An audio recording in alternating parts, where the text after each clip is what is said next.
Good evening, everybody. It's Monday, March 22nd, 2021. My name is Mike Langford, and welcome back to another episode of DearBands Live, the podcast that explores the paths and stories of career-minded artists and music industry professionals. My guest tonight started his career fronting the Juno-Nominated hard rock band Evans Blue. In 2006, their song Cold But I'm Still Here set U.S. and Canadian hard rock radio on fire, leading to the #1 on Billboard heatseekers chart and a major label deal with Hollywood Records. In 2008, the message formerly of Evans Blue was announced on his MySpace page. To say the least, a lot has happened since then, including the release of 9 studio albums with his current band Parabelle. Please welcome my guest tonight, vocalist, songwriter, and author, Kevin Matisyn. Kevin. I've muted Kevin. We're trying something new here. I tried my best. I'm unmuted now, told you. Are. How's it going, Kev? I'm good. How are you? I'm good. I'm better now that you're not muted. Yeah. Everyone is better for that, I think. Yeah, we're doing it live. How's things going? What's new? Not too much. Just I got some vaccination, dealing with all this nonsense, trying to make music in a time where you can't go anywhere. How's that process been? Well, up until last week, I'd say remote recording was going really well until remote recording took a tank on us. On literally the first new idea we've worked in a while, I lost all the drums I had programmed. And I've been very bitter ever since. What happened? Well, when you do Pro Tools, when you do those shared sessions, yeah, it goes in the cloud, and then you have a save on your device too, right? But sometimes Pro Tools does what Pro Tools does and doesn't open for some reason. So if that happens, you have to clear your cache. Once you do that, which I didn't realize, that means your save file's gone. And if my other bandmates don't upload or download my uploads, that stuff's gone.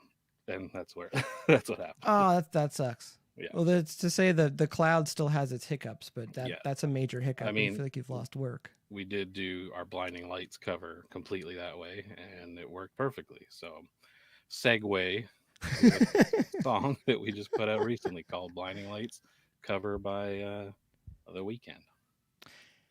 I heard that song. I think it turned out pretty good. You mixed it, so hopefully you did hear it, or unless you have like a settings knob that you just drop on. I do. I just mix by sight. Mix by sight. I'm just like, nah, looks good. Meters are bumping. Looks good. Yeah. Was there a reason you picked that song in particular? That was actually someone had picked it for a.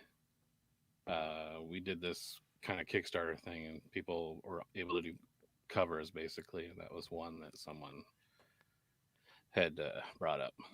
So it's fan inspired. Yes, and the timing worked out well just because of the whole Super Bowl deal. Yeah, no, it's definitely good timing with it. I was, when I saw the name, I was definitely curious to hear it. I think you guys did a killer job on it. So yeah, no, it turned out pretty good. I mean, we kind of stuck pretty similar. I mean, we kept it the same tempo, but I think we kept what's good. I mean, it's a good song, so I don't think it really needs a whole lot of changing. Yeah, you put your spin on it though. Yeah. Like in a way, again, you put your flavor on it, which I think is like all you can ask of bands really. If you're gonna cover a tune, it's like don't make it unrecognizable, but at the same time, like still have your little bit of your stamp on it. Yeah, exactly. I thought you guys did a killer job on that. Oh, thank you. I have to say something before we get too far and I forget. The wall behind you, that is not wallpaper. No, we're very overexposed Wii games and Sega Genesis games, and there's some Nintendo games, and there's all kinds of games. You have quite the collection back there. Oh, yeah. That's probably half too. So, but I mean, I don't really do it much anymore because I used to do it when it was cheap and there was a lot of flipping, and you could amass something like this and really not spend anything because you could buy and sell. But now video game stuff's very expensive right now. So, have you played everything you've bought? No, I have not. Okay. I mean, Some of them. I say that because I feel less bad now, because even with we're dating ourselves, but even with Xbox 360, I bought games and never actually got around to playing them. And then when I got an Xbox One, it's like I still have games that I'll probably never play, but I'm like, I know they're good. Well, the worst, I don't know if you've ever got into Steam or no, a slippery Nintendo. slope. I mean, I have a Switch in the eShop, and there'll be sales where it's like $1. So you're losing money if you don't buy it. So you have like 40 games that you're probably never ever gonna play. You're like, I just have to play this for like literally 1 minute to get my money's worth out of it. I mean, it's better to have it than not have it. Yeah, no, it's a bit of a thing. While we're still here, Brandon's asking on YouTube, any top 5 games? Oh, that's quite a coincidence because I have a list for just that. Yeah, well, I think Breath of the Wild is probably one of my favorite games all time. I'm a big fan of Mega Man 2, if you want to go old. Classic. Big fan of The Last of Us. I like the Arkham games, the Mario Odyssey. That game's amazing.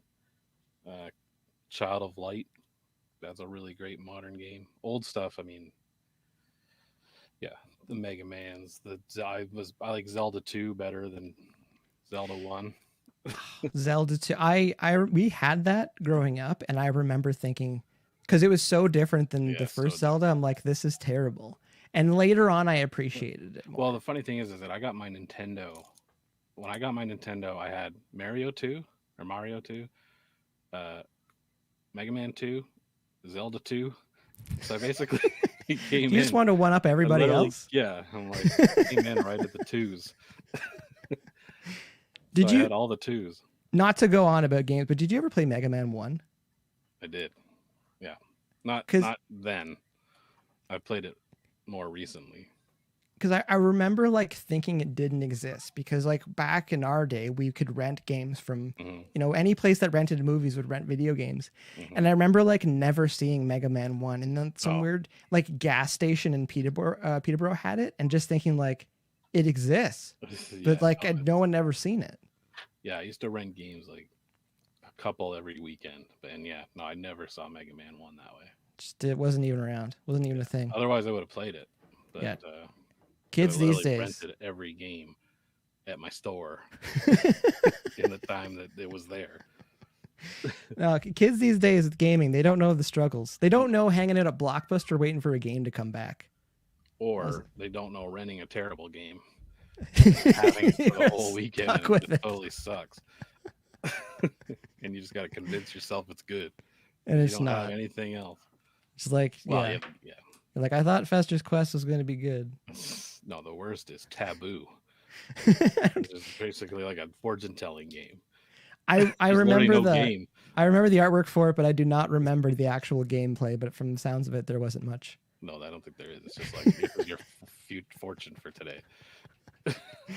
That sounds like some adult video game stuff, or just like this isn't really a game. So no. So Kevin, you sing in bands. Yeah.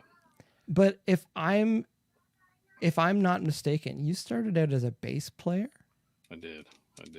How? What got you into music, basically? No pun intended. My buddy was one day like, we should be in a band. I'll play drums, you play bass. And I was like, okay. I didn't even know what bass was. So I bought a bass and took bass lessons. And I mean, I'm not very good, but good enough to play. And so like in a band where you're not, there's no Les Claypool action.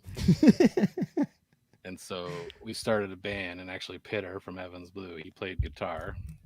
He played lead guitar.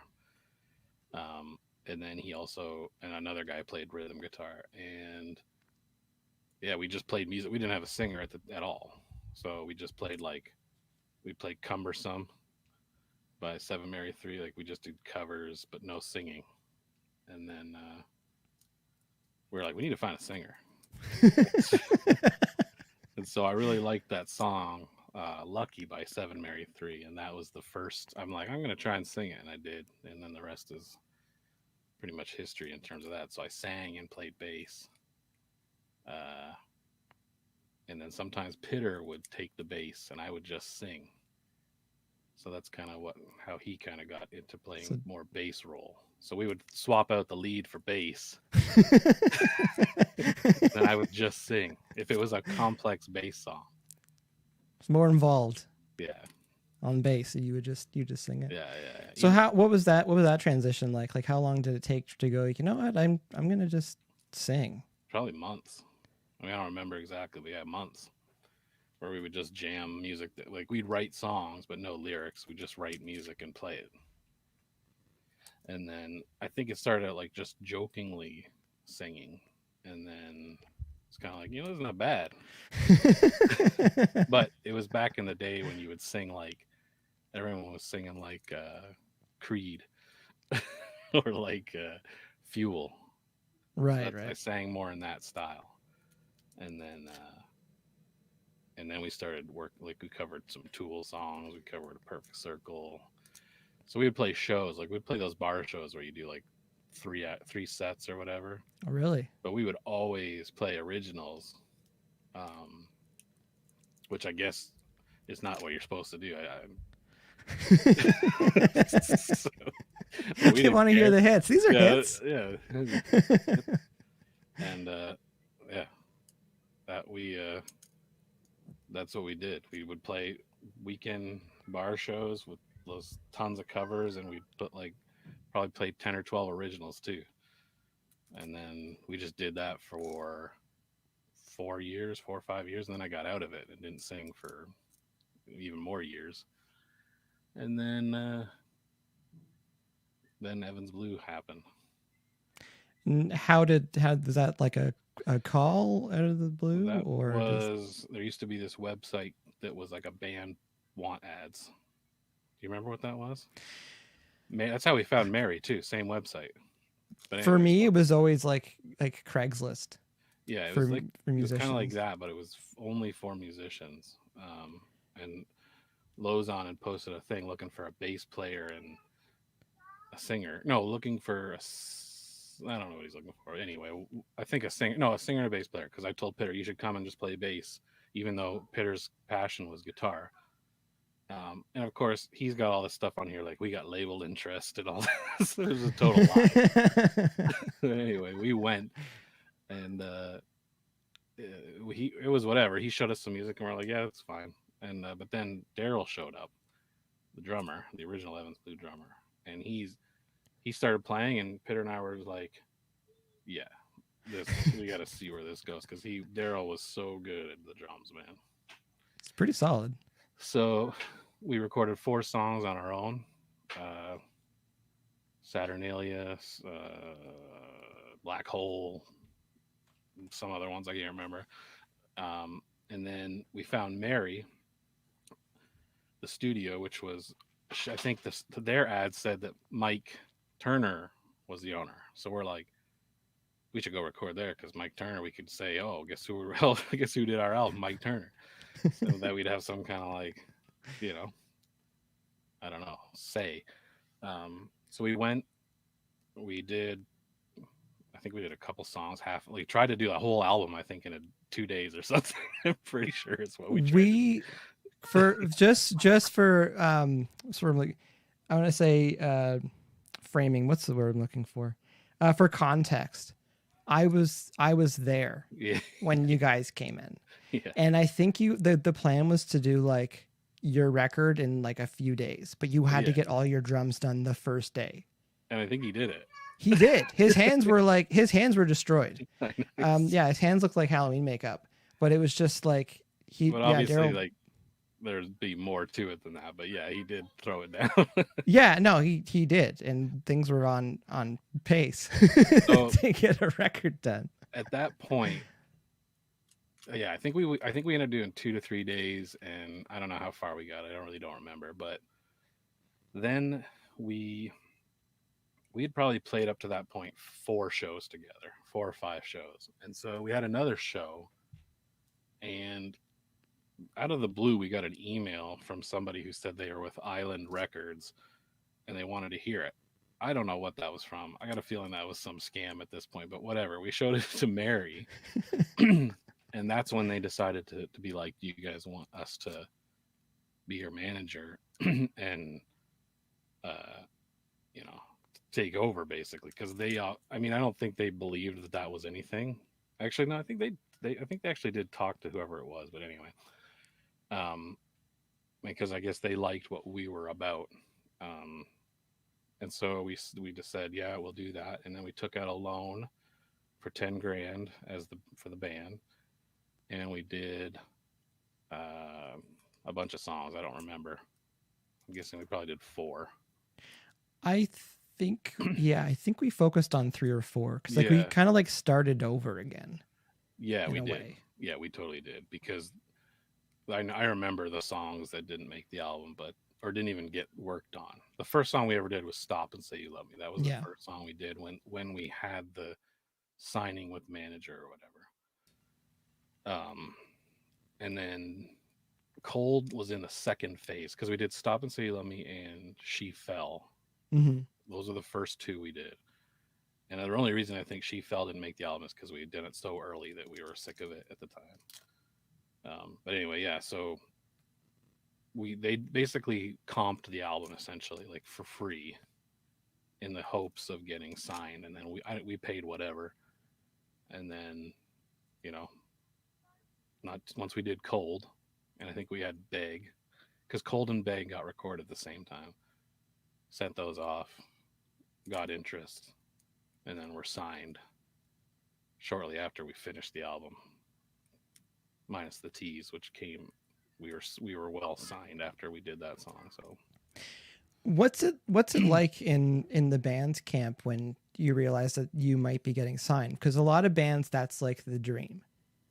It's like you cross that threshold of being a signed band, and then I think a lot of bands think just everything's going to open up. So like, what's kind of going on internally at that time? Well, I was working for what's called Canadian Blood Services, which is basically like the Red Cross. And I remember when I got that call that we were signed, I was just like, that's cool. And I finished my shift, and I kept working up until I think just a week before we went on tour. And I totally burned that bridge, because I'm like, I had probably 4 shifts left. And we were all just hanging out at the studio, and we were like about to go on tour, and everything was going to be all what. I mean, we didn't know what to expect. We didn't have really radio play in Canada, so we didn't think anything was really happening, right? I mean, it was a different time. The internet wasn't as crazy, so you can't really see that people know who you are, aside from you're hearing that your song's doing well on the chart. What does that mean in terms of whatever? So, yeah, and anyway, I was like, I got to work today. And they're like, everyone was just hanging out, and it was all a good time. And I'm like, I'm just not going to go. And I never went. never called, and never quit. Just never went back. You just didn't go back to work. Yeah, just totally. I want to backtrack a little bit before getting signed. Cause like, I remember there was a lot of energy at the studio, at Pocket Studios at that time. Mm-hmm. Just buzz with the band. Do you remember doing the showcase at the Rivoli? I do.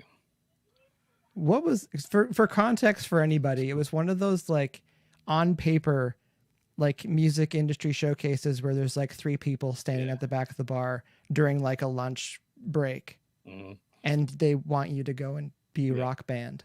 Yeah, and you go and play 4 songs. We played "She Fell," "Stop and Say You Love Me," "Cold," and probably something, maybe "Black Hole," which never actually went on the album. But at that time that we showcased, we didn't have a lot of songs. Actually, it was probably big. I don't think the album was done, but yeah, basically you're up there and you have to play a show in front of 3 people that are just standing there with their arms crossed watching you. And like, basically, I don't think that was for Hollywood though. I think that was for somebody else. No, I know who it was for here. It was for Toronto, but yeah, I remember just being like, this is so awkward. Oh yeah, it was weird. If you're it'd be like if you're trying to sign like an athlete and you just like set up an obstacle course and you're like, all right, I think that football player will do good. Well, and the funny don't need to see them in the game.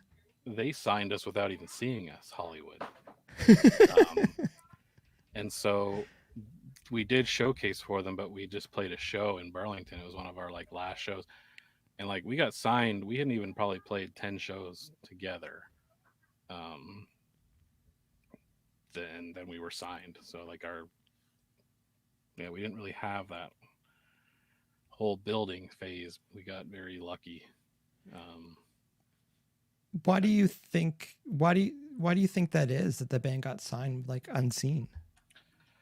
Well, there's a few things. There was, I think the songs were already on the radio because Mary she had a lot of connections, so that's a big part of it. I think they saw something that they, obviously they thought they could make money on. And yeah, I mean, those are the main things. I think we were already on some major markets being played on the radio. So it's kind of a no-brainer in terms of that. But yeah, and there's connections. It's a lot of that in music. You have to work hard. I mean, I'd been working in music for 10 plus years. And when we started working with you guys, or we're working at the studio, I was commuting like an hour and a half. I was working 12, 13-hour days because that job was just a long kind of shift job.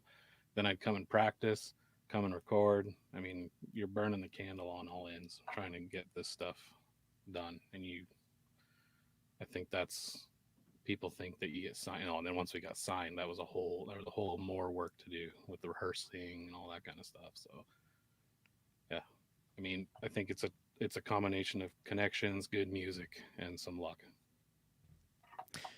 Yeah, I would say with Mary too, one of the management at with Pocket Studios, because Mary had a background in radio, and again, those contacts that you can bring with you, like that is huge. Yeah. And I think there's sometimes when bands and artists, they do look for management and stuff like that. Just because someone's really passionate about wanting to manage a band or work with the band, you kind of need to look at it objectively and go like, well, what are your contacts? What's your experience? Like, what are you bringing to the team? Because like, we all love people who work hard, but when somebody else can work hard and work smarter with some of their contacts and connections and stuff, because there's a difference. You know what it's like when someone won't return your emails or return your calls. Meanwhile, somebody else, they send a text and they get back to them right away. And it's like, how does that work? Well, those are their relationships in the business. So, well, and the other thing is, you have, if there's going to always be people that want to manage a band, right? And really what they want to do is take your money. And Mary we didn't pay her anything up front. That's a big thing. That's a big, the hustle up front. Yeah. I mean, she's not asking for money. She's doing the work, and that's something that's kind of rare, because honestly, obviously in this situation, we have had the opposite. We've had a lot of people that are like, oh, I really want to manage you guys. What's your bank account number so I can log? It's like, we're like, yeah, we're not giving you that. They're like, well, how we can't trust each other. I'm like, yeah, well, trust each other. See you later. You are. I've worked hard to get this band to where it is with very little support. I'm not going to just give you money. Yeah, well, you. Yeah, percentages are one thing, but it's like when you see I think when you see the potential in something, it's important to kind of to see when someone's willing to take the risk. And I always think too, like if you want to impress the other side, show them what you can do on good faith. Yeah. These are some things that we can do to move this forward. Not carrot and stick sort of thing, but just like these are the things we can make happen. These are things that we can get going if we can partner on this. Just thinking like, yeah, no, there was a lot of energy around the studio when Evans Blue was coming together, and when, Cold came together. Like I still remember after you guys got signed, like sitting in the lounge at Pocket Studios signing like CDs, like tons of CDs, and then Cold coming on Edge 102.1, and just like even early in my career too with recording, like how quickly things seem to be coming together. And then the thought crossing my mind, I'm like, these guys are going to be on tour soon, and like I might actually see them again. Like this could be a thing. Your first tour, because again, you say you barely played 10 shows before you got signed. What was your first tour like? Well, we rehearsed for like 6 hours a day, gearing up to it. I didn't very much. I didn't rehearse a whole lot because basically the way it would work is there'd be a rehearsal that was just drums. We would just stand there and he would drum the set. And then they would do drum and bass for a long time, making sure they were locked in. Then it would be drum, bass, and lead, making sure they are locked in. And then it would be, that's building up to where everybody's in it. Trevor would just be like, stop, let's do it again. Like it was like boot camp, basically, of playing music. And then literally, 5 shows in, Daryl bounced. Daryl left the band after all that work. And so the whole rest of the tour and pretty much the whole rest of my live performance career has been trying to have drummers come in and play these shows. So yeah, it's because Daryl had a chip on his shoulder about something. I mean, we harassed him quite a bit, but he opened himself up because he would say weird things like he was going to wear an engagement ring so girls wouldn't hit on him on tour, and we're like, that's a weird thing to say. But so he obviously got bugged, and then he was bunking with one of our guitar techs, and he must have had a bee in his bonnet. So they must have been like in this room every night just being like, I hate these guys or whatever. And then they just left in the middle of the night in somewhere in New York, Pennsylvania, I don't know what it was, something. Yeah, so literally I think 4 or 5 shows tops he made it. And then we did like 9 months of touring. We picked up a drummer in Boston the next day. We played the show acoustic. We were opening for Taproot. And picked the drummer up because he was a connection through our label because it was a band they were looking at one point. And did the whole rest of the tour. I just want to say, for context, you mentioned Trevor. It's Trevor Kustiak. He produced those first 2 Evans Blue records. So he's kind of like overseeing the band. Yeah, he was basically like he basically was involved with everything, really. And then you go out on tour, and then a few shows in. All that work was pretty much pointless. That's best laid plans. It happens sometimes. I remember hearing that and thinking like, that's crazy because that's super crazy. Because the thing too, it's like, and again, everyone's got their reasons for wanting to be part of something or wanting to leave a project. Yeah. That's hardcore to just like ghost in the middle of the night. Because like that's definitely not an easy thing to do because you're definitely leaving people hanging. Because I'm always thought if you want to leave a band, like give it 6 months. Like give a good long gap so that people can make transitions and stuff. Even if things aren't going well, like you still have that. But the reason is that was probably the closest we were going to be to home. And his girlfriend went to the show. This is the weirdest thing is he was in this band and he's so good. Daryl was probably one of the most talented guys in the band. Wanted to get this girl his whole life. She never paid any attention to him. He gets signed and then they start dating and then she yanks him out of the band. It's like, you could have dated him when he wasn't in the band before. You never know. You just never know how some of these things come together. But I remember who was the drummer that stepped in after? Danny. I remember article, an interview that Danny had, and he said they asked him who his favorite drummer was. Did you ever see that? No. He said Daryl Brown was his favorite drummer because he left this opportunity for him to join Evans, join Evans Blue and go do the touring and stuff because it sounded like it was going pretty good. And I thought that was always an interesting answer because we, like as musicians, we work really hard to get these opportunities, and you don't know when you might get that email or that phone call for something. Danny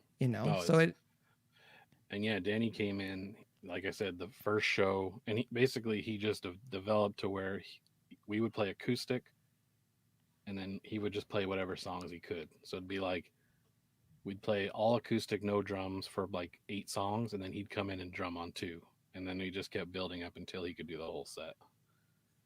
So yeah, crazy situation for him. That is, and I'm sure other bands seeing that too. They're just like, this is probably not the first time he's seen this, and won't be the last when musicians on tour. As far as like how you felt in that first tour, drummer situation aside, was it what you were expecting as far as being away from home? Like, I don't know if that's the longest time you've been away from home at that time, or like what was involved with being a musician on tour? Yeah, well, it was well, it was great, obviously. I think there's part of it when you're opening for someone, you think you're gonna come in and be like, oh man, we're gonna be even better than the opening band and all, or the headliner. People are gonna love us, and it's like that's not really the reality of it. Unless they know your song, they don't care about you really for the most part. You might And not be win selling the some, ticket. yeah, you can win some people over, but honestly, the worst part was that at that point we were in a Sprinter, and I think I would drive, and only a few guys would drive, and so you're looking at you play the show, you don't get to your back to your hotel till like 2, 3 in the morning, right? And then you got to be on the road at 8 in the morning to get to your next, because the thing about when you're touring in a professional tour is you have to be there for load-ins and sound checks, and that happens at like in the early afternoon, maybe 3 o'clock ish. So you're not sleeping basically, and I drove probably quite a bit more than most people just because I don't like just sitting in a car. So I mean, you're just exhausted, but I mean, you love it because you're doing what you love. But it definitely was a strain for the Taproot tour for sure. And I'm imagining, I was going to ask if you were van, trailer, or bus, but I'm imagining that Taproot's in a bus. No, they were in a van too. They were in a van trailer? Oh, okay. That's even more hardcore. Because like usually when you're chasing a bus, it's even worse because you see some of those drives and their bus calls 1 a.m., you know, and they're going to arrive the next day at 11 and they're just like, what do we do? Yeah, no, they were actually in like just a 15-passenger van. Our vehicle was in theory nicer, but it wasn't. There was no like sleeping. There was no anything. But yeah, when we got to the next tour, which was Shinedown Trapped, we got a bus, and that was like, I remember when we saw that bus, we were just like ecstatic. Where does the bus pick you up? Does it come to the house, or does it? No, we're still on tour. Like our Taproot ended, and we started. Literally, Taproot ended 2 shows into Shinedown Trapped. So we missed the first couple shows, which is fine. That was all part of it. And then we missed the next show because the bus breaks down, of course. So why wouldn't it? And then I think we make the show we actually make is in San Diego. I don't remember where Taproot ended, but San Diego is the first show. And yeah, no, that was once we got the buses, that was a whole different story. What's the first thing people do when they get on the bus? Well, they go and look at their beds. And the first bus we had was one of those buses. It was only bunks in a front lounge. And then the next bus we had the bunks in 2 lounges. The back lounge is basically that's where the party guys are more at. And that's when the first time we got that bus, that's where all the debauchery would go down. Until we made some rules where it was like, I won't go too far into that. Yeah, nobody in the back lounge. We made a rule eventually. It was like nobody past the bunks because we don't want to get robbed. That's some kind of order on the bus. Yeah, it's like if you're gonna do stuff, get off the bus. just leave that at that. I can only imagine the upgrade from being in the Sprinter and getting on the bus, and just because being able to lie down and sleep. Well, and you never really feel the drives because you play the show. Bus calls at 2. You get on the bus, or bus calls 3, 4. You're probably asleep by the time the bus takes off. You wake up, you're somewhere else. You never really feel the drive. So bus life has a whole other challenges because it's easier to. I mean, there was times where I was sleeping till like 3 o'clock because everyone was just constantly awake and loud and stuff like that. So that's where that gets a little draining sometimes too. But like not having like designated quiet time, like when you have hotel rooms, it's kind of like you do have quiet time. Yeah, not having which eventually we did have that, but there's probably for the first like 5-6 months, it was just like anarchy. It's just on the bus. Because some guys will stay up super late, right? And they're fine with that. Other guys don't want to stay up till like 5 or 6 in the morning, right? So it's like that balance of you got 10 guys on a bus. So you got That's true. You got the band. People. Yeah, you got the band and you got crew and who knows crew. else is on there. 3 or 4 crew, yeah. And I'd say too, like you physically, you guys were not a small band. Between like you, Joe, Pitter, like there's everyone's like 6 feet plus. Yeah, so that's the thing with vans too. It's like I'm fortunate. I can just kind of fold up and I'm fine. I can sit anywhere. But when you think about how much space you have, interesting. The band Bad Wolves? Yeah. Yeah, I remember because when I toured with them a couple years ago, and like they started out with a van and trailer. I remember seeing like those dudes because they're not small dudes, and like watching them get in the van, I'm just like, they cannot wait to be on a bus. Yeah. Because there's just no space for anybody. So, it's a grind. It is, and I mean, we've done it obviously since no bus, and tons of drives, and I drive quite a bit usually because I just would rather drive than sit there. So I've driven thousands of miles. So it is kind of like, I want to say a sweet spot when you're touring, but like having that little bit extra space when you are driving and you got your own tunes or whatever you're doing and you have something to do, because like you can only like read or stare at the window so long, especially when you're in a van. So it is nice having something to kind of focus on and kind of calm your mind that way. So Cold comes out generally well. You guys get nominated for Juno. What was going to the Juno Awards like? I mean, that was a whole thing. I mean, you go to the Junos, there's like 1,000 Junos that are nominated, but there's like 25 that actually go on TV. So they have this big dinner that's like 4 hours long the night before, where they give out most of the awards. They give out 300 and something awards the night before, and there's like performances, right? But you're playing in front of industry people and other bands. So we perform at the Juno dinner, and we are nominated for Best New Rock Band. And so the way they do it is our performance is all the new rock bands are play like 2 minutes of their song for some stupid, I don't know why they would do that. So basically we're on one side of the stage and Mobile or whatever that band was. Mobile. They're on the other. So they'll play their set, their 2 or 3 minutes of their hit that they're nominated for or whatever.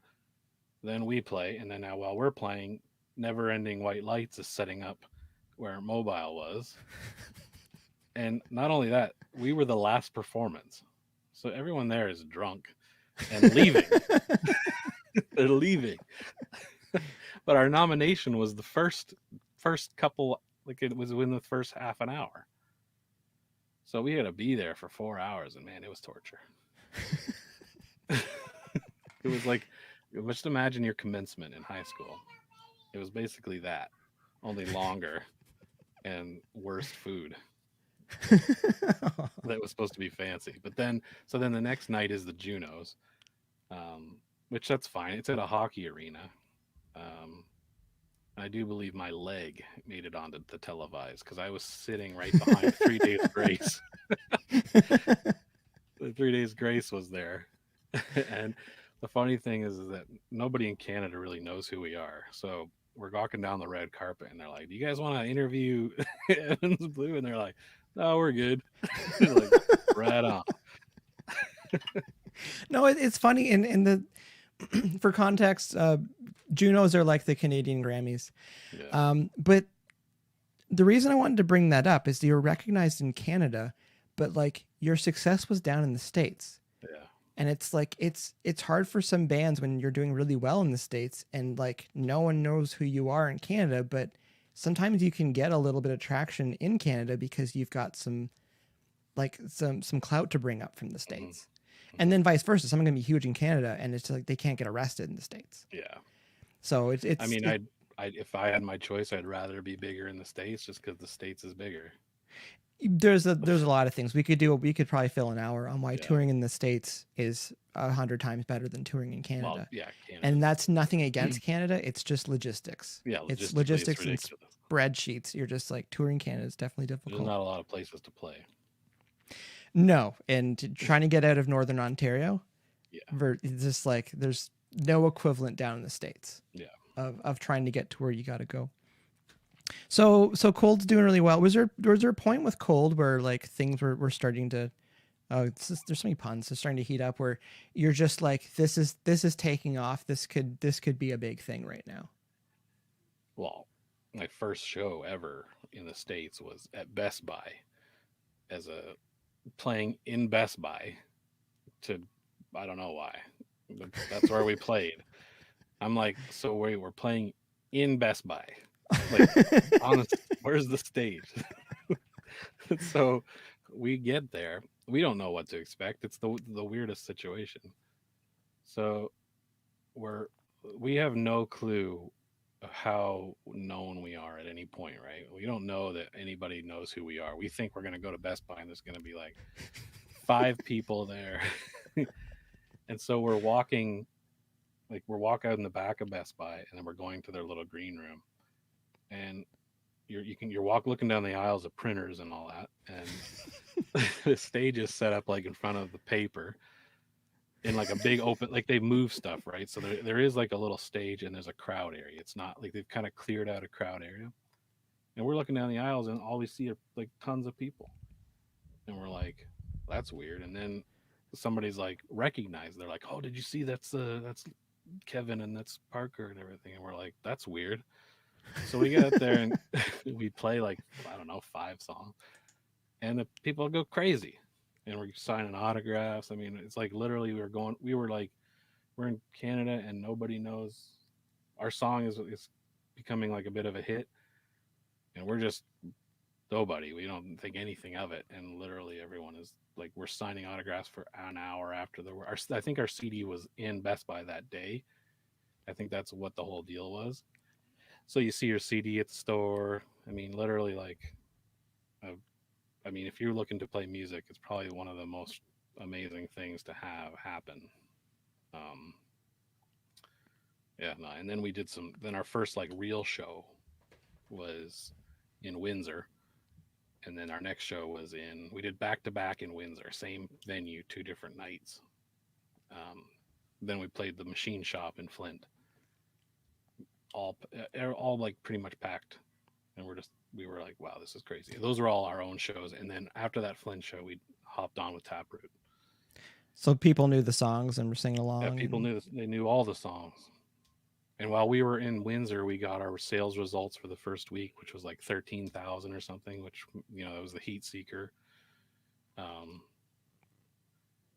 which basically means the most sales by a new artist, new released album or whatever. So it's funny because I look at that, I have that plaque hanging just right over there, and it's got like Flyleaf and all these bands that went on to be way bigger than we ever were. But yeah, no, it's cool. No, still, there's a lot to be proud of there with like. It was very, very cool. I mean, you're just like, you can't believe any of it's happening. I mean, I'm sure other guys might have felt differently, but I mean, I would never have thought that was going to happen. I can't think many musicians deep down believe like, of course, now this is happening sort of thing. Because there's so much work that goes into it. Well, I feel like there's someone in Evans Blue that was probably that kind of person. Well, it's one thing to be confident. It's one thing to be confident about stuff, and having that like vision of like, no, we can achieve these goals and stuff. But like, it is eye opening when people are singing along. To the songs, because like you always saw that with other bands, and now you're like, that's my band. Like, yeah, and not even just the hit song, the one that like all the deep cuts, like you literally play your whole album.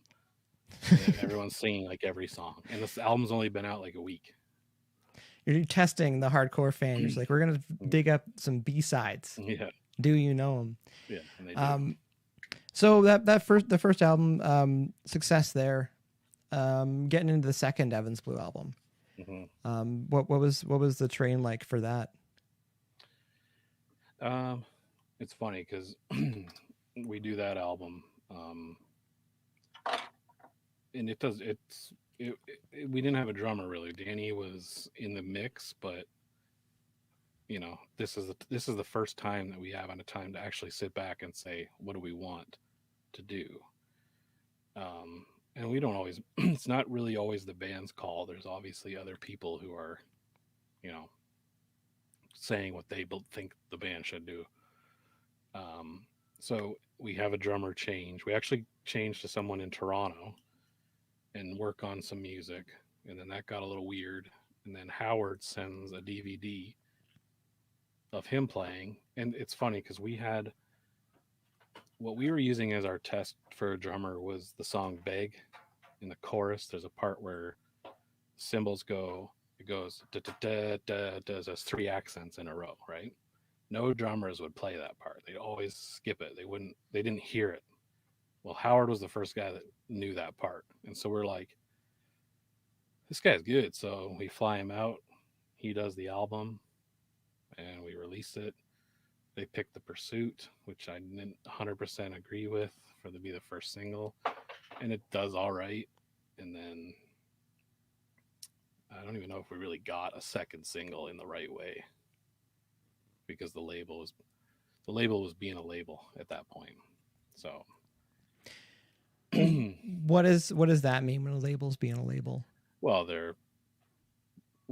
this actually goes back to the Melody album. We released Cold. Cold does really well, obviously.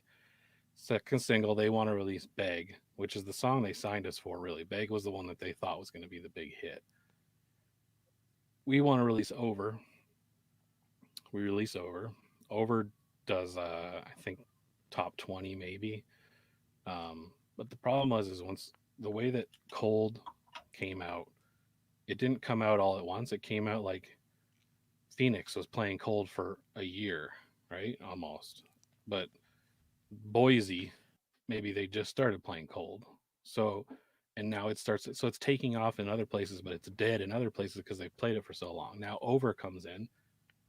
It can't get the traction it needs to because not all the stations are playing it because they're playing Cold. So Over doesn't do as well. The label's like, this album's done. I was like, you guys are the worst. I don't like being on a label. They're like, do a new album. And so we do an album. They pick Pursuit. I would have picked Red Dress probably. Pursuit does 13. I think it's to 13 on the chart. And they talk about doing Cadillac.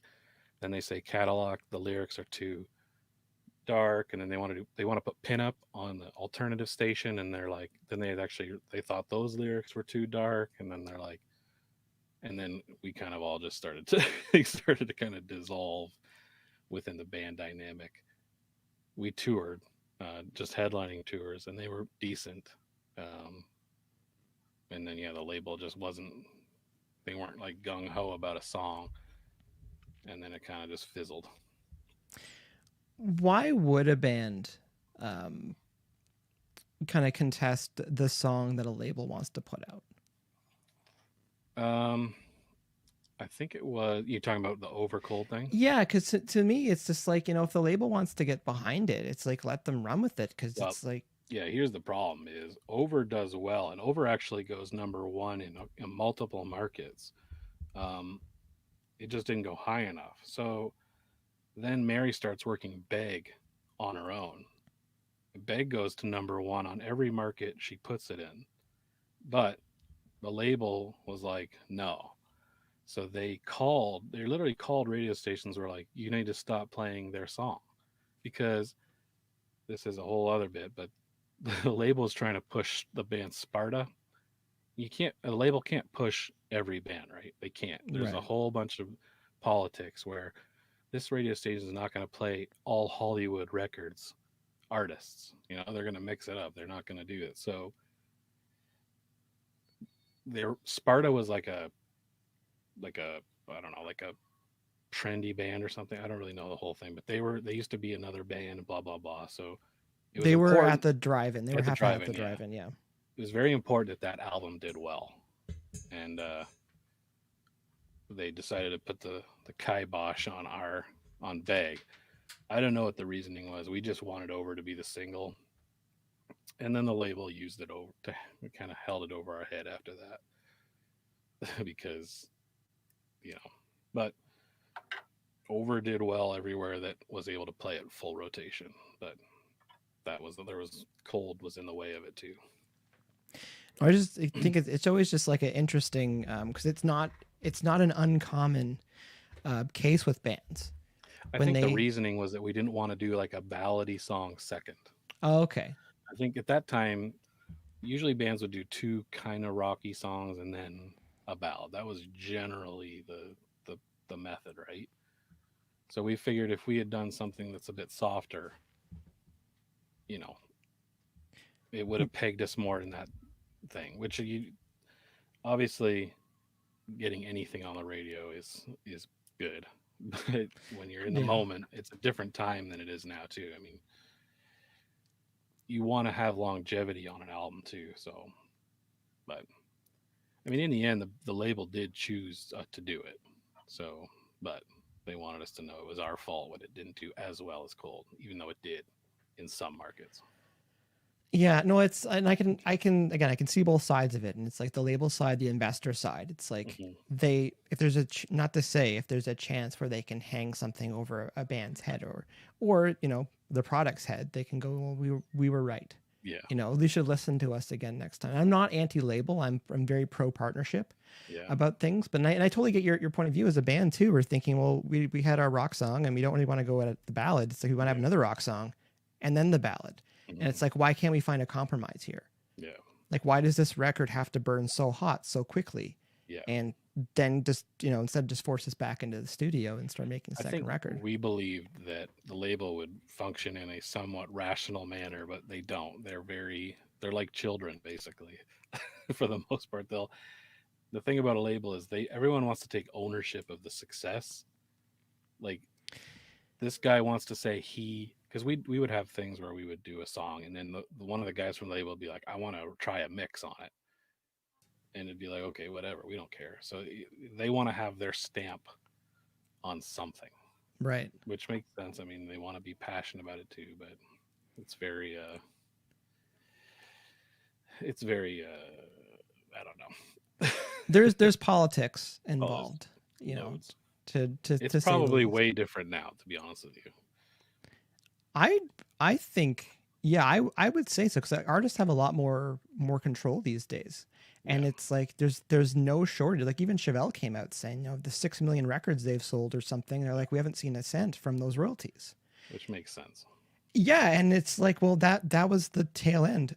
Excuse me. That was the tail end of some of those deals. So it's like, we were probably the last band that, like, we were the band that got signed right before those 360 deals were kind of a big thing. I don't know if you know about those. Yeah. Where basically the label takes percentages of everything. Everything, yeah. Instead of, we got it where it was just the sales. They tried to do merch at one point, but we just never gave our numbers for how much we sold because we were just whatever. No, you got to protect a little bit of that. But I understand 360 deals these days because, again, if you're giving a percentage to your management or your agent, I get that. That all makes sense. But with labels these days, it's like, especially when like you mentioned before with Cold, it's like you said it's a no-brainer. Well, it doesn't cost that much to sign a band, really. It's a bit illegal in paperwork and just get the deal done, but it's up to the label to figure out how much money they want to put into a band after. These days, when it comes to the no-brainer, it's like if you've got market share, that's why it's, artists on TikTok are getting signed without it playing a show. If you've got market share and eyeballs and something's blowing up, it's a no-brainer to sign it, but that artist might be making money already. Yeah. So it's like, what are you bringing to the party for them to actually want to get involved? So it's very different that way as far as how far along a band or artist needs to be. Way different. Yeah.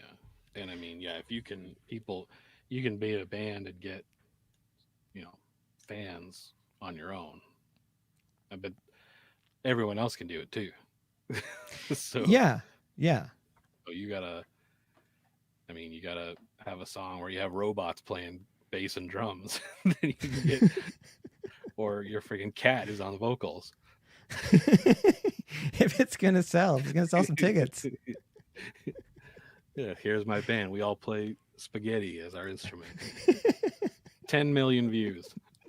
There's not much you could do. I had a friend that's telling me they played a show in Portland, and the opening act, their singer was a goldfish in a fishbowl on a stool, and I'm just like, I guess in Portland that's totally acceptable, sort of thing. But yeah, now it's a little bit more about, can you do something crazy that gets you a bunch of views, get some attention on it. But I mean, the one thing I like about this era of music is that you can have guitar players have their own channels on YouTube, have thousands and millions of views. They probably would never have been known otherwise. So like lots of talented people can get out there, but everyone's still chasing that they want, you want to have a song that you wrote, have lots of people know it. That's the end game. Well, that's something the last couple months have had those cases where artists have had songs that have been bigger than the band. Yeah. And they wouldn't trade that for anything, because it's like those songs have, they paid the bills for a while, sort of thing. Yeah. But yeah, it's just everyone's as much as there's lots of ways to make money in the music business these days. It's like having a hit song. It's hard to turn that down, because when if you told me I could have 10 million views of me playing on a pot and pan, singing in a language I don't know, and have that big 100 million views, or I could have a longer of people, maybe thousands of views on songs that I actually wrote that are something I'm proud of. I mean, sometimes I'd rather people know. I'd rather write music than like do a trend,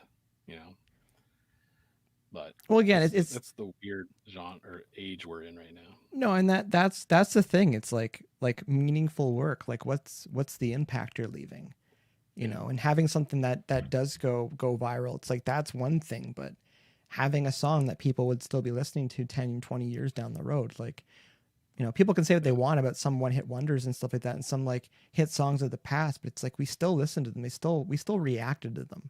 Mm-hmm. Not everything viral can be Keyboard Cat, sort of thing. Yeah. So we'll always remember it. It's good times. So second record's made. You go and tour that. Things internally. I think we did 3 months of touring on that. And so the album, the label's they're giving up on it basically, because there's somehow now they're thinking it's too dark. They want stuff to be less dark. And so we're writing music and nobody's happy. I'm not happy, because people are slacking in the band, and everyone's getting the same amount of money, but not everyone's doing the same amount of work. And then that comes to a head. Lots of other internal issues and life and things like that, and then it just goes very south. And so as far as the split goes, like how does that transition actually work? Like because again, you say things come to a head. Is it just like, is there one meeting, or is it just deteriorate, or? There's no meeting. We played a show. Our last show was in Buffalo at a festival.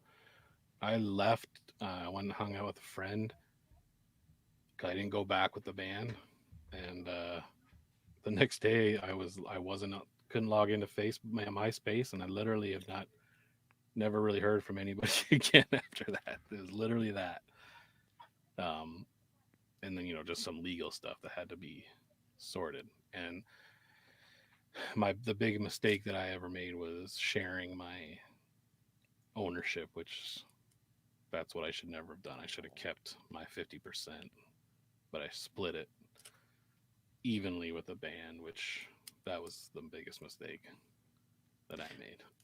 Why just in hindsight you feel like that was a mistake? Or well, if I had done that, I wouldn't have been able to been removed from the band, because the band would have been essentially mine and Lozon's, basically 50-50 split. Right. But instead we split it, and so everyone has 20%. So and the way we had it worded was that if the 80% or 60% wanted to vote out the 40%, they could, and if that happened, then nobody would get any. Whoever got removed gets no money, which I don't know how that got set up that way. So that's essentially what happened. No, it's tricky because like I'm all for bands splitting things, but I'm also all for the reality. If you're missing a component, the thing isn't the thing anymore. Yeah. And that's one of those things where if band member X or Y are not there, is the band still the band, or can they sign off on it and say like the band can still exist? Like I'm willingly, parting ways and you can move forward. Yeah. But no, it's interesting because like bands need band agreements, but at the same time, yeah, but it's one of those things where it's like we don't look at those until things start to maybe go south a little bit. Yeah. And just the way of wording certain things. So you found out through trying to log into MySpace. Yeah. And then I'm like, what's going on? And nobody's answering. And I'm like, oh, something's weird going on. So, I mean, I was not happy. I'm not going to lie. The whole situation was you're having to write music that you're not 100% proud of. Everyone's like on each other because, either no one's practicing, no one's writing, no one, what I mean? Like people are just not doing anything. Yeah. And then it just, people are going to be mad at the guy who's mad that everyone else is not doing everything. And so it just came to a bad scene for me anyway. No, I again, for context for some people, like I was around and recorded the first Evans Blue record and the second Evans Blue record. And I remember like the vibe when I heard that you'd split with the band. And I was just thinking like, what's going to happen? Well, the one other thing that happened is we were talking about going with someone else to work on the next record too. Like, not work with Trevor. So that probably doesn't help with the way our setup with management. I mean, they're making money because they do albums. We do albums with them. So if we start talking about going somewhere else, and if I'm the one that's kind of like, maybe we should try, like a bigger name producer, like a David Bendeth or whatever, see what happens. If you're going to lose out on all that album money, I mean, that's a whole other part of it. There's a conflict of interest there. Yeah, that was for sure. Yeah, that's for what sure. We should have named our band. Because the studio and management and producer, they were all tied in together, so there was a lot there. The problem was our manager and our producer were married. And there's also conflict of interest there, but I remember being in there and hearing that there was the split, and I remember, again, this is years ago, but I remember sitting and chatting with them, like sitting in Trevor's studio and chatting with them about moving forward and kind of asking like, is Evans Blue still going to keep the name, or are they going to get another one? And the argument was that, well, Evans Blue had been built up enough, so it didn't make sense to stop that and to just, see if there's another singer that could come in and the band could move forward. And just with your voice, I was like, it's pretty unique. Like it's got a sonic stamp to it. So it's like, I'm not sure you could get somebody else. And also lyrically too, like working on those first two records, like I heard every single word on every single song, and how you put stuff together and when sew other songs into other songs, lyrically. And it's like, there's a lot going on there. So my argument was, let Evans Blue be Evans Blue. And if the four in the band get another singer, like let that be its new thing. And it just didn't make sense to them to start fresh with something. And my other biggest argument is, I'm like, if everyone patches things up in the future, they'll still have a home to come back to. And the argument's like, well, AC/DC did it. I'm like, AC/DC was a guitar player. I'm sorry. Well, Van Halen did it. Van Halen was a guitar player. Like there's to give these examples. I'm like, I don't think they're proper comparison sort of thing. Like you could have two bands come out of this, and I'm saying this for context too, because you say you found it on MySpace. I found out that Evans Blue was starting their third record from MySpace. And I'm like, and my buddy Dennis, who was working on it, he's like, where are you? I'm like, where am I? That's a good question. Oh, because you didn't. Because I was told they were just going in to do some demos for the third record, and Dennis doesn't do demos. Right. So I was like, okay, like I guess I'm out. And I still remember, because I was still involved with the studio at that time and just coming in and hanging out. And then my buddy Lucas ended up working on it. And I remember being in that studio one time. It was just so awkward, and I kind of loved every second of it for a bit because I put so much work into those first 2 records, and like it was a thing pulling that together, and to hear that like I'm not on the team anymore through MySpace, like I was like, Oh, that's weird. yeah, I thought it was interesting, but I was like, you know what, the best with everybody. This is a good opportunity for Lucas because like, you know, it'll sound good, it'll get heard, sort of thing, but. I just think that was funny, you know, for you to hear on MySpace. Like we're really dating ourselves. To be both heard on MySpace, that we were kind of out. But so you split with Evans Blue. What's your mindset after that? Like, what's your next year look like? That was 2008, mid 2000. Yeah, then I was friends with the guys from Framing Hanley, and we decided that we were going to work on some stuff, which we toured with Framing Hanley on our second album. They were our direct support, and you know, we had kind of been writing songs together anyway, and so we're like, well, let's just go with that. And that kind of originally was me and the singer of Framing Hanley and the guitar player. Then they had that song, that Lollipop song, take off, but the guitar player didn't want to tour much. I don't really know all their politics, but then we just worked on an album, and I think it came out in 2009. Very low budget and all that. And we just built from there. We just made a little bit of money on that album. Actually, no, we lost money on that album because we toured and had like probably 4 vehicles break down. So just backing up with Parabelle. Mm-hmm. So, but even talking about that recording process, like going from what we're doing with Evans Blue and going into the recording process with Parabelle, like, because you released a double album. Yeah, no, we wrote a lot of it just like all kind of on a whim. The 2 guitar players were just constantly high. I don't even know how that all came together, to be honest with you, but it somehow did. Yeah, no, that was our first thing. Well, we did a couple songs in Toronto at that. What's that big studio? Metal. I think it was Metalworks. Yeah. Yeah, where it was like crazy expensive. We're like, we can't do this. And they didn't really sound that great when it was all said and done because it's a budget, right? You don't have a lot of time. They charge by the day, so it's like, yeah, you're not going to get something good out of that. And we don't know all this stuff. We're just flying by the seat of our pants, which has pretty much always been the way since. But yeah, no, we make that. We tour that for a little bit, and it's just the roughest touring ever. Just because the vehicles keep breaking down, long drives, brutal. How are you booking these tours for Well, Parabelle? we toured with Never Set, which is where Kyle. That's how we met Kyle. Oh, okay.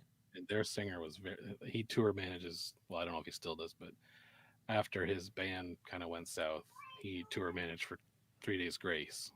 I think he still does. Actually, I don't know, but anyway, he booked the tours. He had all the connections because he was just one of those guys that just connections, right? So that tour ends. Everyone's just all beat up from it and tired. Chris and I end up staying in the band, and Tim and Miles pretty much leave. And then nothing's going on. And then Kyle messages me from Never Set that he wants to do a show. We get together. Or no, Kyle sends me a demo. I write the song. That song became Lifted, which is on Icons. That was the first song Kyle and I wrote together. And then, yeah, we did a show, just him and I, and it did really well. And then then Aaron just showed up one day. Sorry, is that with Kyle? Is that the acoustic show? That was an acoustic show, yeah. Where you hadn't played together before, and we didn't play together. And I don't like to sing in rehearsals, or I don't like to really sing much outside of anything. So he's just playing the songs on his couch, and I'm like, yeah, that's right. I'm just kind of like humming along a little bit. And so he calls his buddy Aaron, who's driving from California. Well, no, this was after that show. But anyway, yeah, we play that show, basically no practice. Turns out really great. We make some good coin, and we're like, we should try and do a whole thing. So he calls his buddy Aaron. He shows up. Aaron literally pulls into Kyle's driveway, comes to his apartment, and we're like, let's just do a bunch of shows. So we leave. I don't even know how we practiced. I really don't remember. But we went on like a little acoustic tour. I had my dogs touring all over the place. I don't know how that happened either. I don't even know how that got booked. It just happened. We end up from Texas and we make our way up to Detroit. I drive home because it's my car we're in. We're touring in a car. They fly home. And then we start working on an album, and that's becomes Icons. And we shoot you a message. Because I think at that point I probably thought you were still with Evans Blue, like working with them. That's a thing, and I was wondering if we're going to touch on that, because I remember when there was the split, and I wasn't trying to play Switzerland between everybody, but I was curious. But I remember hearing Conversation, like when the conversation ends. Mm-hmm. And like, I remember reaching out, and I feel like I didn't hear back from a bit. And that's what crossed my mind. I was just like, the amount of time we spent together working on stuff. And I'm like, I really want to work on this. Like, I want to get involved with this. And it wasn't because of this, like, because I felt like I had a split with EB as well. Again, everyone's free to move on and do their own thing. Yeah. But like, when I heard that tune, I was like, I really want to get involved with this. And I remember you coming down to the studios and chatting and just kind of having, for lack of a better term, kind of having that heart to heart about like where we are right now in our music careers and what we're trying to do and stuff. And so, yeah, like working on Icons and like getting started with that, like, we had the first 3 songs where Kyle couldn't make it across the border. There's that. We can go to that story too. Yeah. So we come up. I think I've told this story on another one of our streams. But yeah, they basically. Oh, it never gets old. Kyle can't cross the border, and we're coming to record 3 albums. 3 songs, yeah. Or 3 songs, sorry. And not doing a triple album for yourself. Kyle is the guy who basically knows the songs, how to play them, and the other guys don't, and they can't learn them because I don't know why. So, but Kyle gets refused at the border because he's got a ticket on his thing that was never cleared, and Canada's like, nope. So Kyle's stuck in Buffalo. We're in the studio, and we throw down More, The Devil Inside, and Don't Stop to Breathe. Don't Stop to Breathe, yeah. And basically, Mike's playing pretty much everything in those songs, as far as I know. Literally just me and Mike. I remember, like, that's when behind me, they got the diesel baritone and grabbed a 5-string as well from Carparelli, because like trying to tune down, like I was so spoiled at Pocket because we just always had guitars, and then the Ibanez, when you got the Ibanez deal with EB, it's like we just always had guitars that could just do everything. And when you got to tune down and your guitars can't handle it at all, it was like a huge thing. But I remember thinking that session, I'm like, I'm not really sure what to do right now. Yeah. I know. Who played drums on that? I think I did. Ryan end up coming? No, I think I played on those ones. Yeah, because you're just ripping through. Yeah, Ryan. Because I know Ryan came, and I think Jason Pierce played on a few as well. Pierce played on some. But yeah, no, that first session, that was a thing. But again, it's always an adventure. And then then Kyle paid his ticket, and then actually got into the country, barely. And then we stayed at the hostel down the street and finished that album. Kensington Market, yeah. Kensington Market. That was where the beds are like U-shaped. You're like a hot dog in the beds, and there's like 4 guys sleeping in a room with 2 beds, and yeah, that was the whole thing. The struggle's real sometimes, but again, there's the things that one of the things in life, I think, is being willing to do the things other people aren't willing to do. And like, sometimes you just have to make budgets work, and you just have to make, time restrictions work, and, situation, just make the best of them, sort of thing. Well, in those days, the only way those albums were getting done is that if we put every bit of our effort to make it happen. Like you're in downtown Toronto. I live in Tillsonburg. That's a 2-hour drive. So our budget is obviously we can't stay in hotels always, so we're driving like we're putting in 16-hour days. We almost broke up driving there once playing Scrabble while we were driving because somebody played a word and I challenged the word because it wasn't it's not a legal word and oh man. It got so bad to where everyone was like just telling everyone they hated each other. It was hilarious. It went from like Scrabble rules to like, of course you'd be the one that wants to stick to the rules. Oh man. But anyway, yeah. So if anybody, if you're ever trying to make, I mean, it's different now because we're still pretty loosey goosey on our things, but we you got to give it everything if you're going to try and do anything. Like if you want to do music, you got to understand that your life is going to have to be music, and you're going to have to. There was a time when I was coming down. I don't know what it was, but I got in a major car accident. I flipped off the highway 4 times. My car was upside down. I had to crawl out the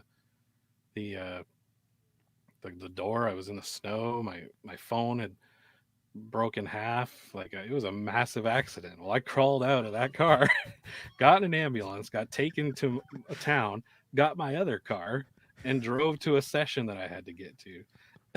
I can't remember what it was for, but I literally was in a major accident. They're like, "Are you hurt?" I'm like, "I don't think so." And then got in my car and did the drive again, past the place where I had my accident, and was like, "Yeah, well, I've got to go to this music. I got to go to this session. I don't have a choice." So no, that's what you have to do. It's hardcore, and the word that's come up often is sacrifices.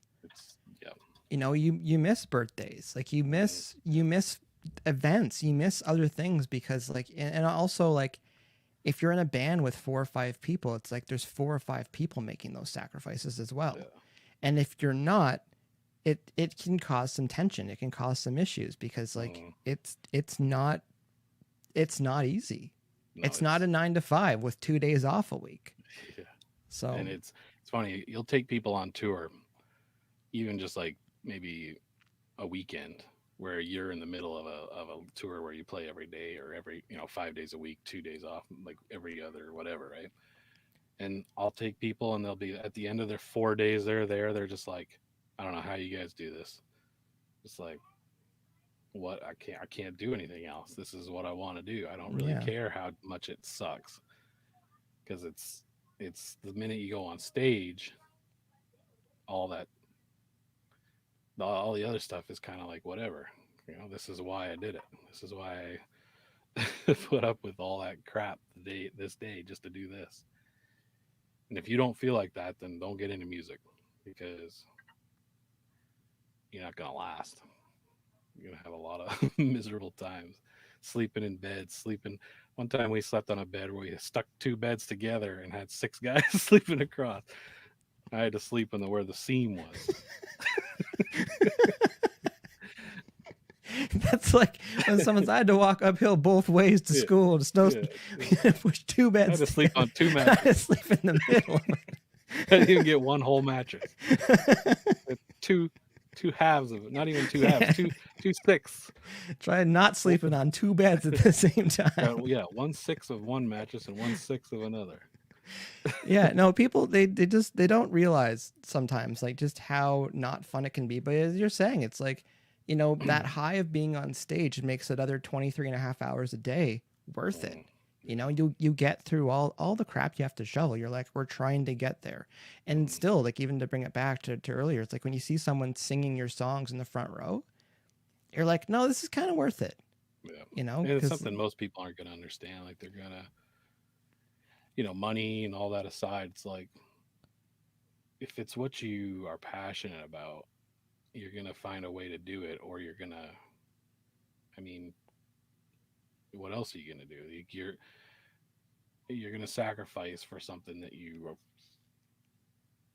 makes you feel that way. And most people aren't going to know what it's like to perform on a stage, but there's other things that you might do that give you that kind of feeling. So Yeah, there's quite a few things. We're not just talking about the usual vices and stuff. Like there's lots of things in life that can give you that rush and that satisfaction and euphoria of just like, this is awesome.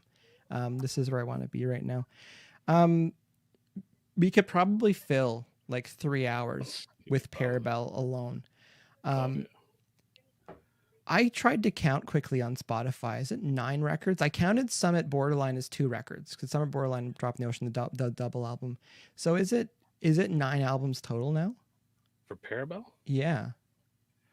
I didn't count the re-release of Summit Borderline. No. Cherry picked something a few. Like that. So 2 Summit, Ocean, Icons, Pages, Starry Eyes, Air, Kill Plan, and the one we just did, Roosevelt. Is that all of them? Roosevelt. 8? Okay, 8. And I got a solo record in there somewhere. There's 2 Evans Blue records in there somewhere. That's a boatload of music. That is a lot of music. No, I thought it feels like it's flown by a little bit when I think about it. Like we probably started working in 2010-ish. But just the idea of like, the last 10 years of music. And I did share it on the SiriusXM Octane fan club page today. And cause I see Evans Blue and Parabelle pop up on there often. And it's like the success that Evans Blue had, there's still fans that don't really know where you went. Mm-hmm. And I always think that was interesting. It's like, how could they not have been reached by now? Or like, well, I mean, those guys obviously never gave us any plug. So there's one thing. But yeah, no, it's trying to, I still get messages that's like, I just found you guys. I didn't realize that you were this band or you were the singer of them, right? So it's there's a vast amount of people that I have no idea if they've heard our music or, whatever. There's a lot of people that would probably like what we do because they like the past stuff too, and they just don't know it exists. So that's always been our challenge, is trying to get, I mean, we've done where Kyle and Aaron used to did this thing where Evans Blue was touring and they would go and hand out our CDs after the show. So we've made like free CDs, that little samplers where it's one song from each album, and we would hand those out. So yeah, we've done all we can to try but it's always getting some new people. But yeah, how you reach people is so different now. It's funny you bring that up, the idea of finding a band, like a like sounding band that's coming through your town, because that was one of my hacks early on, and I would tell bands to do that. Like we were living in Toronto, and band X is coming through and they're in their same genre. I'm like, go get some flyers made up and hit everybody on the way out, or hit the lineup before everyone goes in. Like if it's something that people can just cram into their pocket and may pull out later, it's like, it seemed like pretty good way to get fish in a barrel when it comes to marketing. Well, what my idea came from that, because I went to see 3 Doors Down, and when I was there, someone handed me a Papa Roach tape that had Last Resort on it, and I remember we were jamming that song. We put it in as soon as we got out of the show, and we were like, this song's really awesome. Then a little bit later, that song blows up everywhere. So that's why I was like, why don't we just make some CDs, hand them out? I don't know if that would go over now because nobody has CDs. Well, so as far as the medium's concerned, yes, that may be a bit of an I don't issue think right giving now. out a download card would necessarily work either, because that's so easy to just toss. Because I think there's so much music now that it's like, yeah, if someone gave me a flyer, I would probably check it out, just because that's the kind of person I am. But I don't know if everyone's like that. No, I agree. My argument was like, they may stuff it in their pocket and forget about it, and then if it gets home and doesn't go through the wash, it's like at least there's a chance there. For any bands listening too, don't do it with vinyl. Don't walk through and try to hand out vinyl. It's not cost effective at all to do that. With all the Parabelle records, is there a song in particular where you feel like if someone who's new to Parabelle, is there a song or two in particular you'd say like that this is Parabelle in a nutshell? I'd probably check out. I'll just do one from each album. I think "Tear the Blue" from Starry would be good. I like "Icons." Resemble the Icons from Icons. Whatever the title track from that album. And I mean, most recently, I think the Kept Me. That's probably the most Parabelle meets kind of EB ish song. I think we've gotten good feedback from that particular song. So those would be the few I would check out. I'm always going to push like our last album, which we're about at that point where we're going to start working on a new album. So, but yeah, there's plenty of backlog. And so I've had you almost here an hour and a half. If you were to, with what you know now, with Parabelle, and you were to go back to the early stages of Parabelle, what advice would you give yourself? I think that we would want to focus on, well, it's with the Parabelle, it's a little more rougher because we've had so many the band kind of changed right off the bat, right? Like we had one completely different band on the first album, and then Kyle joined, and that's where I think everything really kind of fell into place. Kyle plays a little bit closer to the style of Evans Blue a little bit. That's when we started working with you. I would just, the approach we've taken from Icons on is kind of where I would go, just to work with somebody who can take all our unfinished, and like we are probably, I don't know what other bands are like, but I know that we'll come in and be like, our demos will be all over the place in terms of one might be on your cell phone. We have so many ideas, and that's why we have to work with somebody. I mean, I always say you need to pay a producer who's going to be the middleman for all your garbage that you have, so that they can kind of be like, yeah, let's get focused on this. And once you have that, once you're like, okay, this is where we're going to focus, then we kind of come together. But we're very disjointed for the most part. Like we get our demos, we get our songs, but yeah, having that person that you believe that can get them to where you want, and you have to have that middleman. You have to have it. I don't think you can make music without somebody else who can be like, because if me and the guitar player have a discrepancy, it's always nice if someone else is just, that's not in the band, can be like, yo, this is what we're going to do or whatever. Right. So, I mean, I think having that kind of focus, which we've done ever since, has been the key to, honestly. So your advice to past self or younger self, it's just like find clear focus. Well, call Mike, who did great album, who did 2 Evans Blue albums that were,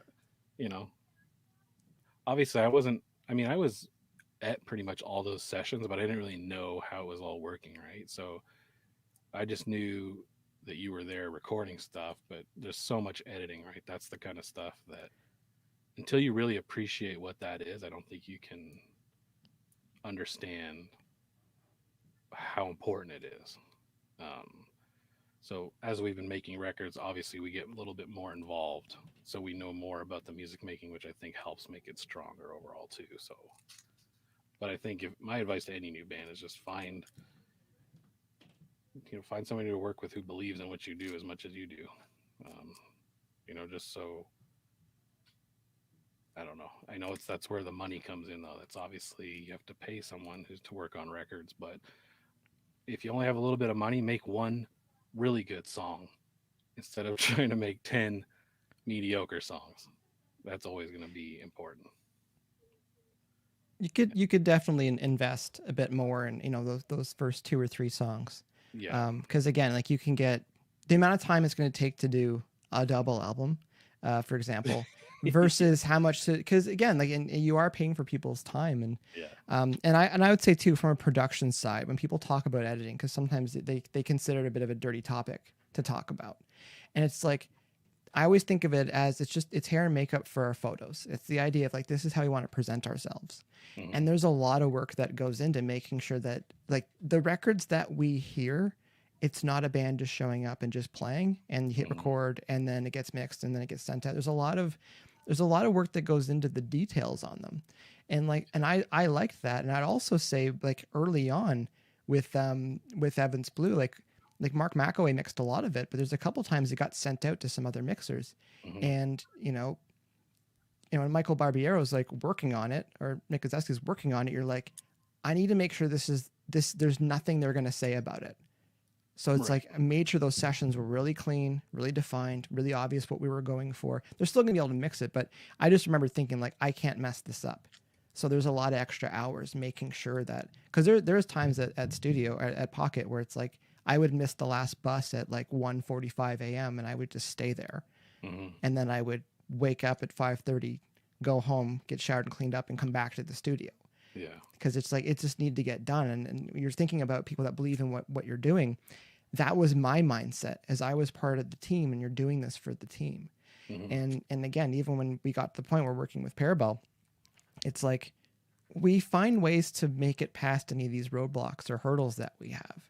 Yeah. And I would go on the record to say the amount of things that's been thrown at me from Parabelle over the years, it's almost at a point where I don't want to say this because it can always be more interesting, but it's like I can't see anything else from like this is new. Because we've gone through so much with making so many of those records Yeah. over the years. But yeah, no, it's excellent advice. It's just like But I mean, invest. it's funny because as chaotic as our, I personally like that it gets. It's like we don't even bother really trying to make the perfect, demos of the perfect. Like we know that the idea will get there, and we can trust that that's kind of the case because you know we just make our stuff, and if we're gonna show it to you or whoever, you just have to believe that who you're showing with is going to get that song to where it's going to get to, which I mean that's where we're at now. I mean we've done what you've done, three of them. Well, you've done four or five, I don't know how many, five or so, right? I Plus think I've like done 7. blinding lights, and so Yeah, we have that, honestly. And then the Rose of Vale, that was probably the first time we did something like that, where that was just a whole other experience that yeah, was new. Just renting a house and doing an album in it. Um, yeah. Just doing the writing, and just getting together, and yeah, yeah, that's the first time we kind of wrote like that too. So it's also different that it's you know it goes from Mike having to record the songs because the guys in the band can't play it because the one guy is stuck at the border because he's to all being in a house and just writing music. It's just like all that in between is one big long blur. it's an amazing like arc though, and again, I wouldn't trade it for anything. I've No, had a lot of fun working on those records, and yeah. the thing too, it's like there's been times we butted heads on things, but I always feel like we're on the same side of the boulder trying to push it up the hill. Yeah. Because we can, not to say I've ever been mad at anybody in the band, but I'm sure people have been, less than satisfied with some of the decisions that I've been trying to push through with certain things. But it's like it's for the big Yeah. picture. Yeah. It's like it's never out of ego. Like I just think we should do this. It's like no, I really do believe we should be doing this. And when you feel like as a producer, when you feel like the band does trust you, and also you trust the musicians to get done what needs to get done. Well, I think that's it. Is a lot of people think that if you're passionate and if you want your part to be this, it's ego, and it's not. Like even for me, like I'm very particular about a lot of things, but it's like I just believe that's going to be the best way. And whether sometimes there's compromise, sometimes people change, sometimes you know it's it's always been you, me, and Kyle as the main guys doing stuff. Now Chip's involved, and he's doing. Well, we've done one album. He was involved quite a bit. This will be our next one where it's the same lineup. So you, me, Kyle, Chip, we all kind of know how it all works at this point. I feel like now it's a little bit more smoother in terms of just the process, because I think we all trust each other that they're going to do it. Like, I know what you can do, I know what Kyle can do, I know what Chip can do, I know what I can do, and I know that we can have it all brought together to be something that's good at the end, which is that's all four of us, that's all we care about, is that it's good. I don't really we're proud of it. Who necessarily did what. This is what it came to. I listen to old songs, and I'm like, I forget that I even like wrote those parts. And I always people think that if you listen to your own songs, it's it's like, why do you listen to your own music? It's like, because there's other guys in the band, I like to hear what they did too. I like to hear what was done by everybody involved, and kind of remember how it went. Or sometimes there's stuff that I don't remember, or I forget about. So it's always cool to hear that finished product, and it's not Kyle, it's just us all together. So there's a fresh perspective of listening back to some older tunes. Yeah, I went back and listened to Icons. I haven't listened to it in years, and it's almost like it's brand new, because it's been so long since we did that. I mean, when was that? 2010? I thought it was 2010. Yeah. 11 years. So it's crazy to go back and hear that and just be like, wow, we did something cool. That was our first time, and it was cool. And then I can listen to Starry Eyes. I'm like, that's even maybe cooler in a lot of places. It's just a very rewarding thing when it's all said and done, when you know that everyone was on that same page and you came out with something that you're really proud of at the end. I would say too, again, having the catalog that like the discography that Parabelle has. So when you do find a new fan, and you do find a new core fan these days, just imagine you found a band that you loved and you're just like, wait a second, there's like 80 or 90 songs here. Yeah. And you can start really going down that rabbit hole as far as like all the music that's there. And it's like some bands, they don't take that in consideration, like consistently releasing music. In the day and age that we're in right now, it's like, there's a lot of time of releasing singles or releasing EPs, but it's like above anything else, it's just consistently releasing music. If you're a band for 10 years and you've got 2 or 3 records out, I don't know about that. I find that like, it's obviously Tool is a big one, right? Like they only different. They're different. Yeah, different. But it's like, I couldn't imagine doing that, because I mean, that's, for me, the studio is the most fun. Shows are obviously good too, but writing music that's always going to be. Yeah, you want to tell a story and put it out. And I understand some bands that don't feel like they have a story to tell at that point, like they're waiting for something, or there's different stages in life. I do believe records are snapshots of where everyone's at that point. But yeah, just like if a new fan of Parabelle is going to look at Spotify and be like, what is going on here?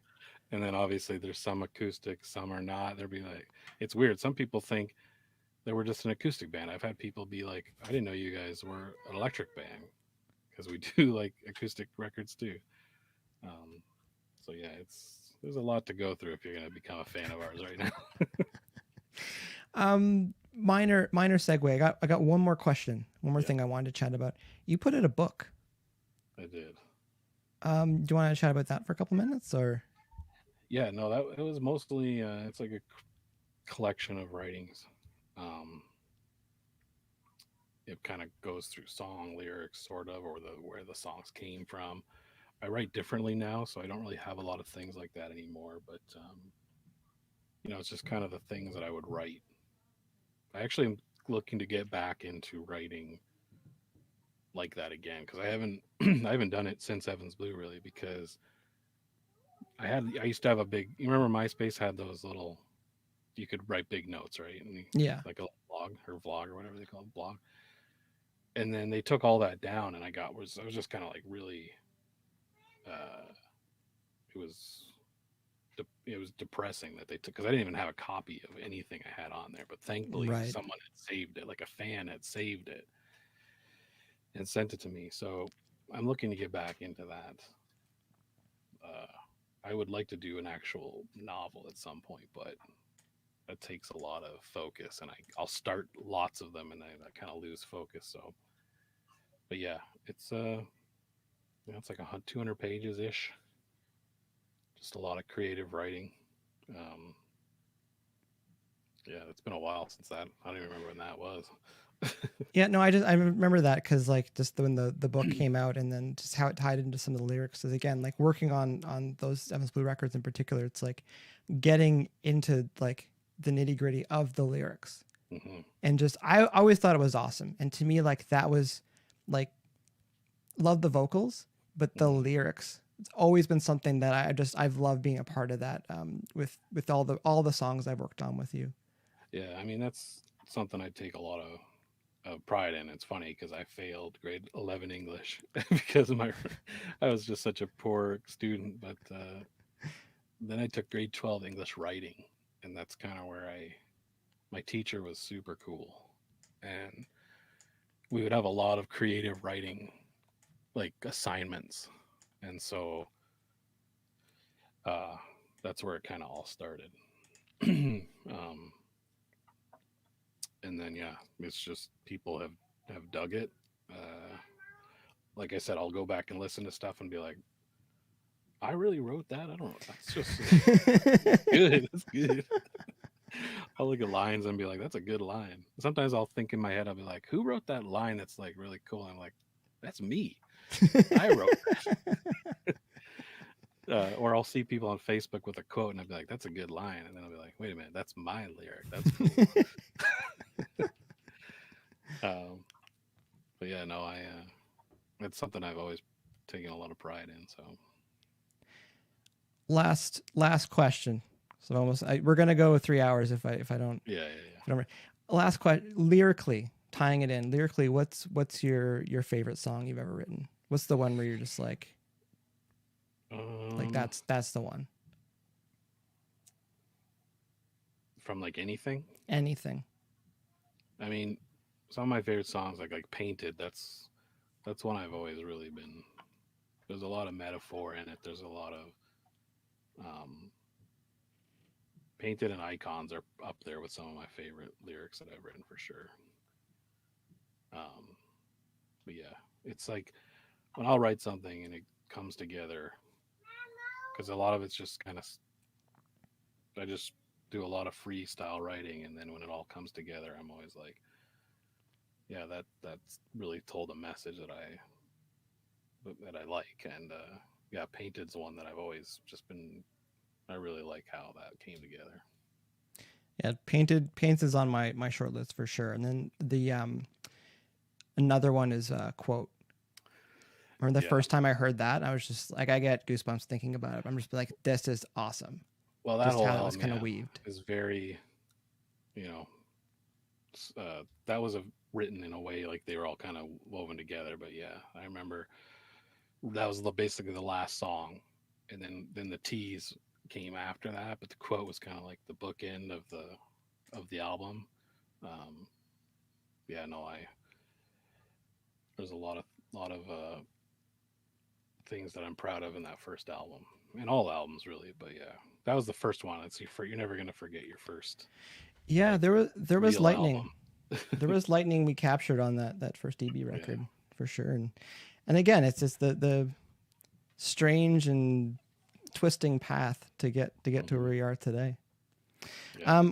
I think that's probably a good place to wrap this up. Sounds good. Before we do a part 2 in a few months. Does anyone else you want to say hi to? Anything you want to give a shout out to?